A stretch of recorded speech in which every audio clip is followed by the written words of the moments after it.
This event is an event that is very important in the first instance in the Zulu nation, but overall it is also important in South Africa.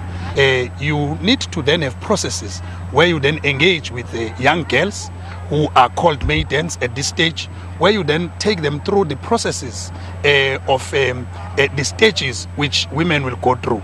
Now, you can't just do that on your own at home. Yes, you would have a parent or a grandparent that would be assisting with that, but then you have what we call onomehlo in the culture of the Zulu nation, who are looking after the maidens, and then they take them through the processes up to a point where they teach them how to behave when you are at a position, for instance, of being a wife to someone.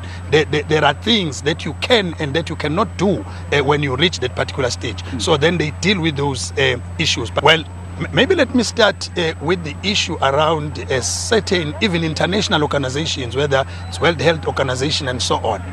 They will speak about isiko of the Zulu nation without understanding it. Umkhosi womhlanga and the issue of maidens is not about virginity testing. Virginity testing is one but last thing that they talk about.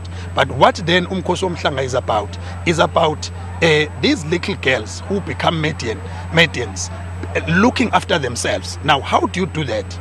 If then we're doing something wrong, it means then would be then against the Constitution of the Republic.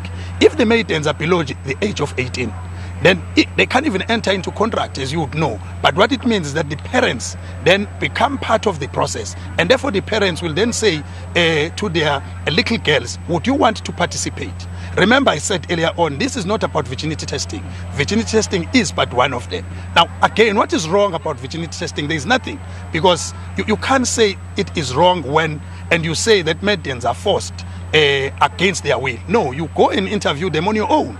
They will tell you that these are the choices they make that goes with isiko lika Zulu, of which deals with the issue of how to behave at what age as a girl, as a woman. So therefore, it's a myth that this is forced to the maidens. You see how jovial they are, how happy they are, and the rich information they get to onomehlo, which is the mama who are looking after the maiden. So therefore, it's a myth that they are forced. It can't be, because even when you talk to them, they engage you, they will tell you that this is what they want, and then it makes them better women in future. It teaches them the value of trust, the value of love. They would know when you do something wrong to them, that this is what you are doing is actually wrong, because in the process they are being taught how to behave and how people, particularly men, should behave around them, and therefore it teaches them to then pick up that you are now doing something wrong, and therefore I will raise with someone elder, or I will reject your advances. So therefore it's not about virginity testing,